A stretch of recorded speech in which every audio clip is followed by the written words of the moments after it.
There's something unsettling about the night shift. The silence, the emptiness, the way shadows seem to move just a little differently after midnight. While most of the world sleeps, there are those who must stay awake. Nurses, truck drivers, security guards, and clerks working in lonely gas stations. And when the world is asleep, the things that thrive in darkness sometimes reveal themselves. Tonight, you'll hear 4 terrifying true night shift stories that will leave you questioning what lurks in the shadows after midnight. These are not urban legends. These are not Hollywood scripts. These are real stories told by the people who lived them and survived.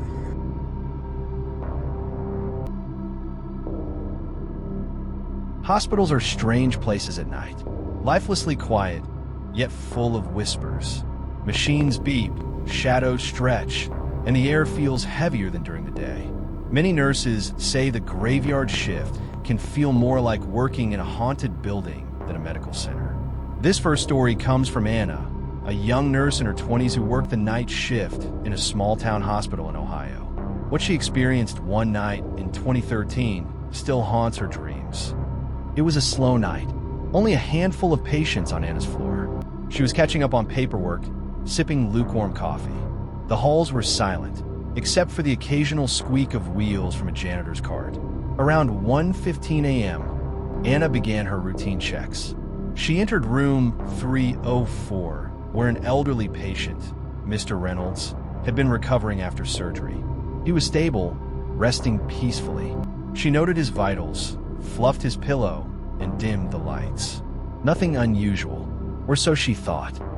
As Anna stepped out of the room, she swore she heard a whisper behind her. Clear as day. A woman's voice. "Help me." Anna froze. She turned back. Mr. Reynolds was asleep, hooked to the monitor. The room was empty. She brushed it off as fatigue, convincing herself it was her mind playing tricks. But when she returned to the nurse's station, the intercom crackled to life. A voice, faint and trembling, came through the static. "Help." Anna's heart raced. She asked the other nurse on duty if they heard it. They shook their head. Nobody else had heard the voice. Determined to rule it out, Anna began walking down the hall, listening carefully. The hallway stretched long, fluorescent lights buzzing. At the far end, she saw movement, a figure dressed in a hospital gown, walking slowly away from her. "Sir? Mom? You can't be out of your room," she called out, hurrying forward. But when she reached the end of the hall, the figure vanished into thin air. Every patient door was closed. No alarms went off. Every bed accounted for. She felt cold sweat on her skin. Hospitals were secure. Patients couldn't just wander freely. So who, or what had she just seen? Shaken, Anna decided to take the service elevator to check another way. She pressed the button. The old metal doors opened with a groan. She stepped inside. The elevator jolted, descended, and then stopped between floors. The lights flickered, and in the dim glow, she wasn't alone. Standing in the corner, facing the wall, was a woman. Hair hanging over her face, hospital gown stained and torn. Completely silent. Anna's breath caught in her throat. She whispered, "Ma'am, are you okay?" The woman slowly turned her head, but her face was pale, eyes hollow, mouth open in a silent scream. The lights cut out completely. Darkness. When they flickered back on, the woman was gone. The elevator doors opened to an empty floor. Anna staggered back to the nurse's station, pale and trembling. She told her supervisor what happened. The supervisor went silent, then quietly said, "You saw her, didn't you?" Confused, Anna asked what she meant. The supervisor explained that for years, nurses on night shift reported seeing the same woman, wandering halls, appearing in elevators, whispering for help. The legend was that she was a patient who died decades earlier in surgery and never left. From that night on, Anna refused to work night shifts again. And even today, staff members at that hospital say they still hear the whisper on the intercom. "Help me." The night shift is lonely, but there are few jobs more isolating than working at a gas station in the middle of nowhere. long highways, empty parking lots, and the sound of buzzing fluorescent lights. It's the kind of place where, after midnight, every creak feels like a threat. This next story comes from Jake, who worked the graveyard shift at a gas station off a deserted highway in Texas. What started as just another boring shift turned into a fight for his life. Jake was used to the quiet, maybe one or two customers all night. Around 12:45 a.m., a man walked in, tall, wearing a dirty jacket, hood pulled low. He didn't buy gas. He didn't grab snacks. He just wanted the aisles, slow, deliberate. Jake greeted him, but the man didn't respond, just kept pacing, eyes locked on Jake the entire time. After several minutes, the man finally left, but instead of driving away, Jake noticed him standing outside by the pumps, watching, waiting. Jake tried to shrug it off. Maybe the guy was just passing through. But 30 minutes later, when Jake looked up from restocking, the man was still there, still watching, not moving, not blinking, just staring through the glass doors like a predator. Jake tried to shrug it off.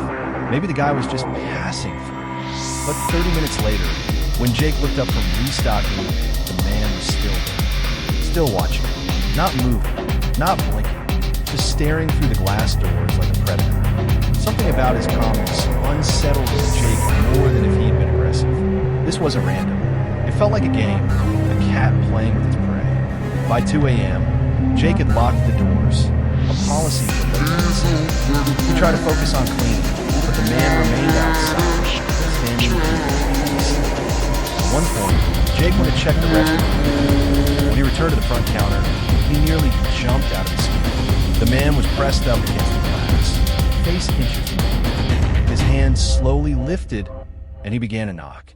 Soft, rhythmic, knock, knock, knock. Jake's hands shook as he reached for the phone. He dialed 911. As he explained the situation, the dispatcher calmly told him, "Stay inside. Officers are on the way." But when Jake looked back at the door, the man was gone. The lot was empty. Relieved, Jake put the phone down. He paced, waiting for the police. That's when he heard it, a sound that made his blood run cold.